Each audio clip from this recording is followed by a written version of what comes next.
Good morning. পরীক্ষা প্রস্তুতি টিউটোরিয়ালে তোমাদের সকলকে আরেকবার ওয়েলকাম। কেপিএসআই মেন সেট পরীক্ষা তো হয়ে গেছে। বেশ কিছু জিনিস আমরা পরিবর্তন লক্ষ্য করেছি। তো আজকে আমি বাংলা যে বিষয়টা আছে অর্থাৎ পেপার 3 যেটা বেঙ্গলি থাকবে সেই বিষয়টা নিয়ে আলোচনা করছি। এর আগে তোমাদের ওভারঅল কেপিএসআই এর কোশ্চেন পেপার থেকে অ্যানালিসিস করেছিলাম, তো এবার পার্ট পার্ট আলোচনা করব। তো যারা ডাব্লিউবিএসআই এর জন্য প্রস্তুতি নিচ্ছ খুব সাবধান, তার কারণ হচ্ছে আমরা স্টুডেন্টরা যদি চলি ডালে ডালে তাহলে হচ্ছে পিআরবি বোর্ড চলে পাতায় পাতায়। অর্থাৎ আমরা যে জিনিস ভাবছি তারা আরো এক কদম আগে ভাবছে।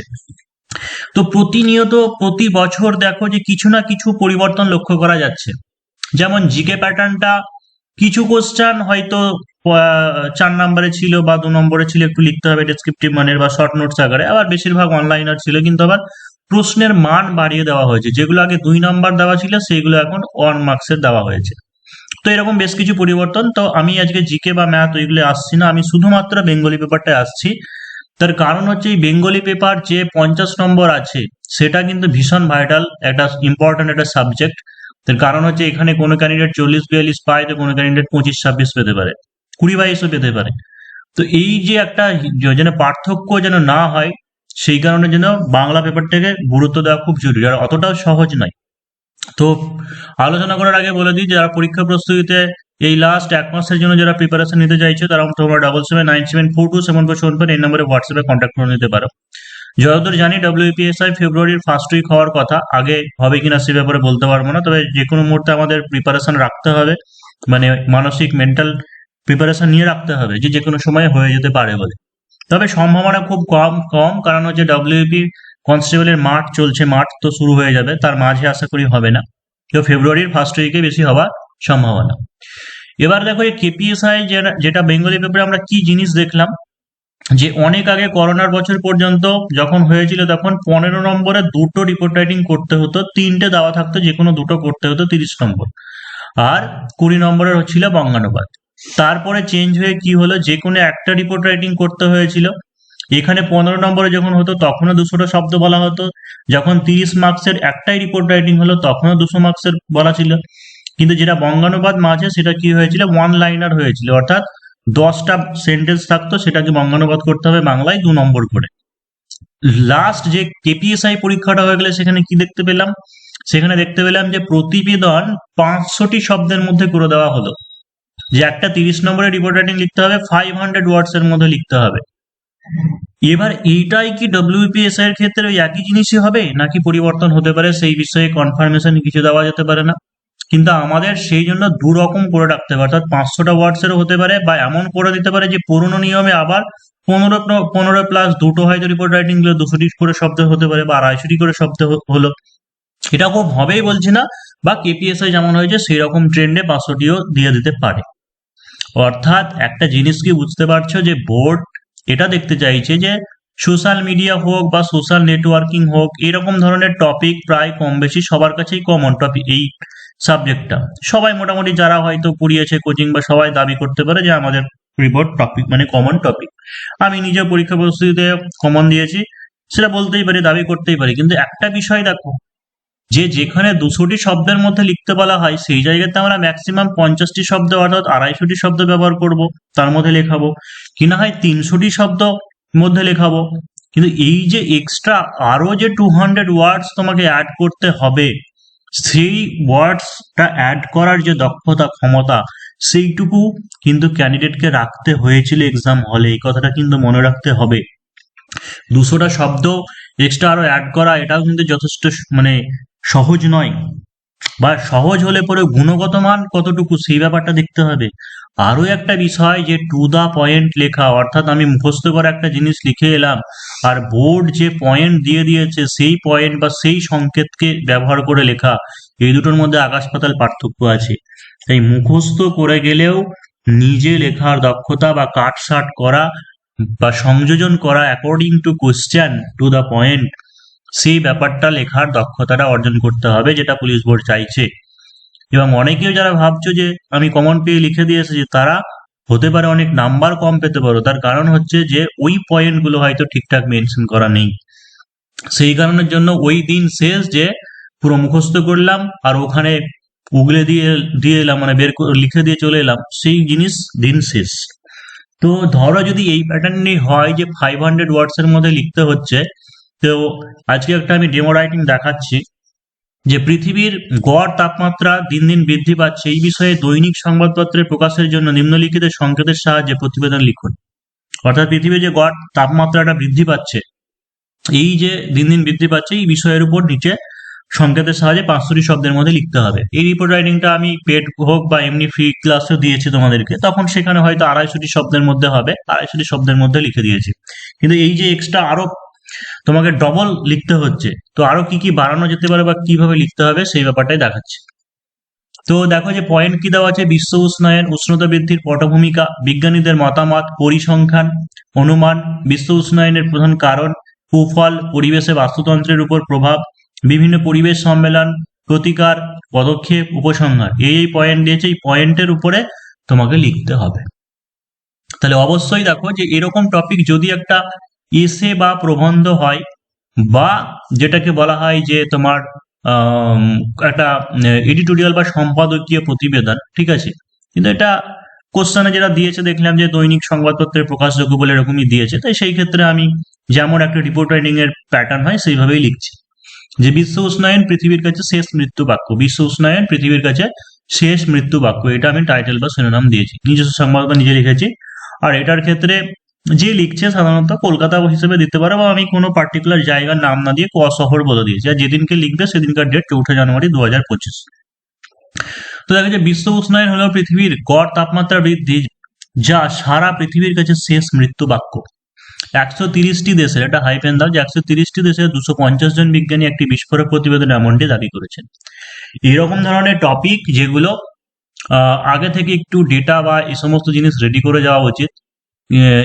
মানে বিভিন্ন জায়গায় আমি শুনেছি, দেখেছি, অনেক নামি দামি টিচাররাও বলেছেন, বা বইতেও লেখা থাকে যে রিপোর্ট রাইটিং মানে যে তোমাকে দিতে হবে ডেটা, এমন কোনো বাধ্যবাধকতা নেই। কিন্তু আমাদের অ্যাকর্ডিং টু যে প্যাটার্ন বা টপিক, অ্যাকর্ডিং টু টপিক দেখে আমাদের এই বিচারটা বা সিদ্ধান্তটা নিতে হবে। জল সংকট বলুক, বিশ্ব উষ্ণায়ন বলুক, কোনো সোশ্যাল মিডিয়া সংক্রান্ত বলুক, এই সমস্ত বিষয়ে ডেটা ছাড়া ঠিকঠাক রিপোর্ট রাইটিং হয় না। তবে হ্যাঁ, ডেটা তার মানে এরকম নয় যে আমি মন গড়া ডেটা দিয়ে দিলাম, তা নয়, এগুলো আগে থেকে তোমাকে প্রস্তুতি নিয়ে রাখতে হবে, তবে তুমি লিখতে পারবে। তাহলে কি দাঁড়ালো যে বিশ্ব উষ্ণায়ন হলো পৃথিবীর গড় তাপমাত্রা বৃদ্ধি, যা সারা পৃথিবীর কাছে শেষ মৃত্যু বাক্য। 130টি দেশে 250 জন বিজ্ঞানী একটি বিস্ফোরক প্রতিবেদনে এমনটি দাবি করেছেন। পটভূমিকা বলে একটা দিয়েছিলাম, এটা বলে দিতে পারো যে 1850 সাল থেকে শিল্প বিপ্লবের সূচনা থেকে পৃথিবীর গড় তাপমাত্রা বৃদ্ধি পেতে থাকে। Inter governmental panel on climate চেঞ্জের তথ্য অনুযায়ী পৃথিবীর গড় তাপমাত্রা 2100 সালের মধ্যে প্রায় 2 থেকে 3.5 ডিগ্রি সেলসিয়াস বৃদ্ধি পাবে, এবং পরবর্তী 100 বছরে বৃদ্ধির পরিমাণ প্রায় 10 ডিগ্রি সেলসিয়াস হতে পারে। তো inter governmental panel on climate চেঞ্জের তথ্য অনুযায়ী এটা একটা ডিপার্টমেন্ট, এরা যে ক্লাইমেট চেঞ্জ বা এই সমস্ত বিষয়গুলো দেখে। এবার আমাকে তো এই ডিপার্টমেন্টটা ঠিকঠাক বলতে হবে, তাই না? আমি হঠাৎ করে দেখা গেলো এমন একটা ডিপার্টমেন্ট দেখলাম যারা যারা গ্রিন হাউস ইফেক্ট বা গ্লোবাল ওয়ার্মিং বা ক্লাইমেট চেঞ্জ এই বিষয়ের সঙ্গেই জড়িত নয়, সেটা বলে দিলে তো হবে না। তো হচ্ছে 10 ডিগ্রি সেলসিয়াস বৃদ্ধি পাবে, বলে দিলাম। যে একটা পয়েন্ট যেখানে ছিল যে বিজ্ঞানীদের অনুমান বা পরিসংখ্যান এই বিষয়টা, সেটা এখানে বলে দিলাম। এবার কারণ যেটা, সেই কারণটা আমি এক্সপ্লেন করব। যে এর আগে যখন 250টি শব্দ বা 200টি শব্দ বলেছিলাম, সেখানে খুব সংক্ষেপে কারণটা বলেছিলাম, এখানে আমি বিস্তারিতভাবে আলোচনা করব। যে শীত প্রধান দেশে উদ্ভিদকে কাঁচের ঘরের মধ্যে রাখা হয়, একে গ্রিন হাউস বলা হয়। কারণ সূর্য থেকে আগত ক্ষুদ্র তরঙ্গ রশ্মি কাঁচ ভেদ করে ভিতরে প্রবেশ করলেও বাইরে বেরোতে পারে না, ফলে ঘর গরম থাকে। অর্থাৎ শীত প্রধান যে দেশ থাকে, সেই সমস্ত দেশগুলোতে কি করা হয়, কাঁচের ঘরের মধ্যে রাখা হয়, সেইটাকে গ্রিন হাউস বলে। অর্থাৎ গ্রিন হাউস এফেক্ট ব্যাপারটা কোথা থেকে এলো সেইটা আলোচনা করছি। কি হচ্ছে যে বর্তমানে কলকারখানা, যানবাহন, জলাভূমি ইত্যাদি থেকে নির্গত বিভিন্ন গ্রিন হাউস গ্যাস, যেমন কার্বন ডাইঅক্সাইড, মিথেন, ক্লোরোফ্লোরোকার্বন ইত্যাদি সূর্য থেকে আগত ক্ষুদ্র তরঙ্গের অবলোহিত রশ্মিকে বায়ুমণ্ডলে ধরে রাখে এবং প্রতিফলিত হতে বাধা দেয়, ফলে পৃথিবীর তাপমাত্রা দিন দিন বৃদ্ধি পাচ্ছে। একে গ্রিন হাউস এফেক্ট বলা হয়। গ্রিন হাউস এফেক্টের ফলে পৃথিবীর গড় তাপমাত্রা বৃদ্ধি পাওয়াকে গ্লোবাল ওয়ার্মিং বা বিশ্ব উষ্ণায়ন বলা হয়।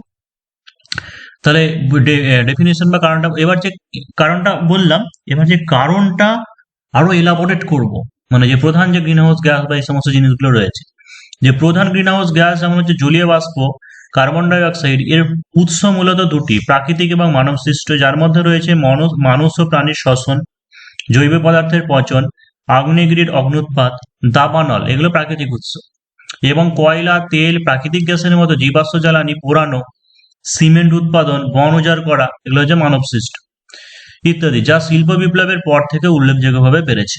অর্থাৎ প্রধান গ্রিন হাউস গ্যাস যে দুটো, একটা হচ্ছে কার্বন ডাই অক্সাইড আর একটা হচ্ছে ওয়াটার ভেপার, বা যেটাকে আমরা বলি বাংলায় যে জলীয় বাষ্প। এদের যে উৎস সেগুলো আলোচনা করা হলো। এবারে যে হিমায়ক ঘর রেফ্রিজারেটর থেকে নির্গত ক্লোরোফ্লোরোকার্বন, ক্লোরোফ্লুরোকার্বন এবং জলীয় বাষ্প গ্রিন হাউস এফেক্টের জন্য দায়ী। গ্রিন হাউস গ্যাস নাইট্রাস অক্সাইডের প্রধান উৎস হলো কৃষি, শিল্প, জীবাশ্ম জ্বালানির দহন, নাইলন উৎপাদন প্রক্রিয়া, যা মূলত নাইট্রোজেনযুক্ত সার এবং রাসায়নিক পদার্থের ব্যবহার এবং উচ্চ তাপমাত্রায় নাইট্রোজেন ও অক্সিজেনের বিক্রিয়া থেকে উৎপন্ন হয়। পচা জলাভূমি থেকে নির্গত মিথেন ও একটি শক্তিশালী গ্রিনহাউস গ্যাস। পরিমাণের দিক থেকে জলীয় বাষ্প এবং কার্বন ডাই অক্সাইডের প্রধান গ্রিনহাউস গ্যাস হলেও এদের তুলনায় মিথেন, ক্লোরোফ্লোরোকার্বন এবং নাইট্রাস অক্সাইডের তাপ শোষণ ক্ষমতা দিক থেকে অনেক বেশি শক্তিশালী। যেমন এরকম টপিক দিলে পুরোটাই না একটা জিকে নলেজ দরকার, বা হচ্ছে এনভায়রনমেন্টাল স্টাডিজে একটা ভাস্ট নলেজ দরকার, বা এই সমস্ত জিনিসগুলো আমাদের জানাও আছে, সেই সমস্ত তথ্যগুলো এখানে বেশি বেশি করে আমাকে ব্যবহার করতে হবে। হয়ে গেল। এবার যে কুপ্রভাব সেটা আলোচনা করব। যে হিমবাহ ও বরফের চাদর গলে যাওয়ায় উপকূলীয় অঞ্চল ও দ্বীপ রাষ্ট্রে ক্ষয়ক্ষতির ঝুঁকি বাড়ছে। তাপপ্রবাহ, অনাবৃষ্টি, অতিবৃষ্টি, ঘূর্ণিঝড় এবং দাবানলের মতো প্রাকৃতিক দুর্যোগের তীব্রতা ও সংখ্যা বৃদ্ধি পাচ্ছে। তাপমাত্রা ও পরিবেশের পরিবর্তনের কারণে অনেক প্রজাতি তাদের আবাসস্থল হারাচ্ছে বা বিলুপ্তির পথে যাচ্ছে, ফলে বাস্তুতন্ত্রের ভারসাম্য নষ্ট হচ্ছে। মাটির উর্বরতা কমে যাওয়া এবং জলবায়ুর পরিবর্তনের কারণে খাদ্য উৎপাদন ব্যাহত হচ্ছে। সমুদ্রের অম্লতা বৃদ্ধি পাওয়ায় প্রবাল প্রাচীর এবং সামুদ্রিক জীবনের ক্ষয়ক্ষতি হচ্ছে। অর্থাৎ ব্যাপারটা বুঝতে পারছো তো, যখন 200টা বা 250টা শব্দ বলেছিল তখন কিন্তু এত কিছু আমরা বলিনি। তখন শুধু এরকম বলেছিলাম যে পৃথিবীর মেরু অঞ্চলের বরফ গলছে, বা একদিকে খরা অন্যদিকে বন্যা হবে, পৃথিবীর গড় তাপমাত্রা বৃদ্ধি পাচ্ছে, এটুকু বলেই ছেড়ে দিয়েছিলাম। এখানে সমস্ত দিকটা আলোচনা করলাম। যে তাপজনিত অসুস্থতা, অ্যালার্জি, অ্যাজমা, মশা ও টিকবাহিত রোগের প্রকোপ বাড়ছে। বন্যা ও খরার কারণে মানুষ বাস্তুচ্যুত হচ্ছে এবং অর্থনৈতিক ক্ষতি বাড়ছে। এবার লাস্ট সেটা আমরা প্রতিকারের উপায় বা হচ্ছে বিভিন্ন পরিবেশ বিষয়ক যে সমস্ত সম্মেলন, সেই কথাটা বলবো। যে পৃথিবীর মোট গ্রিনহাউস গ্যাস নির্গমনের 50% দায়ী চীন, ইউরোপিয়ান ইউনিয়ন এবং আমেরিকা, যেখানে নিচের সারির অনুন্নত 100টি দেশ নির্গমনের জন্য দায়ী মাত্র 5%। 1972 সালে স্টকহোম সম্মেলন, 1992 সালে বসুন্ধরা সম্মেলন, পরে 1997 সালে জাপানের কিয়োটো শহরে কিয়োটো প্রোটোকল চুক্তির মাধ্যমে গ্রিনহাউস গ্যাস নির্গমন প্রতিরোধ করা কার্যকরী ভূমিকা নেওয়া হয়েছিল, কিন্তু আশানুরূপ ফলাফল পাওয়া যায়নি। সম্প্রতি 2015 সালে প্যারিস চুক্তি সম্মেলনে America, Japan, Canada, Germany, Mexico সহ 196টি দেশ প্রত্যক্ষ বা পরোক্ষভাবে বিশ্ব উষ্ণায়ন মোকাবিলা করতে চুক্তিবদ্ধ হয়েছে। এই পৃথিবীতে আগামী দিনে শিশুর বাসযোগ্য গড়ে তুলতে আন্তর্জাতিকভাবে পরিবেশ বিষয়ে সচেতনতা খুব দরকার সমস্ত মানুষের। জনসংখ্যা নিয়ন্ত্রণ, কলকারখানা, যানবাহন দূষণ কমিয়ে বৃক্ষরোপণ, বনসৃজন এর মাধ্যমে গ্রিনহাউস গ্যাসের বা হচ্ছে গ্লোবাল ওয়ার্মিং এর প্রতিরোধ করা যাবে। বিশ্ব উষ্ণায়ন এমন একটি সমস্যা যা আমরা আর উপেক্ষা করতে পারি না। এর প্রভাব পৃথিবীর সকল জীবের ভবিষ্যৎকে বিপন্ন করে, যা বাস্তুতন্ত্র, বন্যপ্রাণী, মানুষের অস্তিত্বকে হুমকির মুখে ফেলে।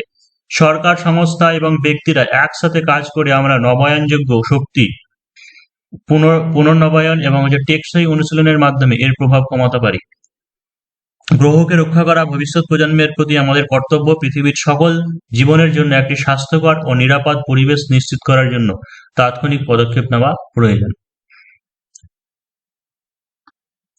তো এই রাইটিংটার মধ্যে প্রায় 600 ওয়ার্ডস আছে, ঠিক আছে। 500টি শব্দ যেটা বলা আছে, 600 এর একটু হয়তো বেশিও হতে পারে।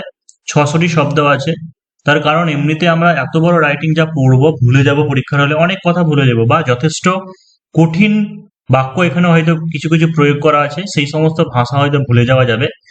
সেই কারণের জন্য যে একটু বেশি বেশি করে লেখা আছে, অবশ্যই এটা কমে কেটে কুটে ওই 400 450 তখন দাঁড়াবে লিখতে গেলে। তো আর একটা যেটা 500 ওয়ার্ডস দিয়েছে, এমন ব্যাপার নয় যে 500 তোমাকে লিখতে হবে, তা নয়।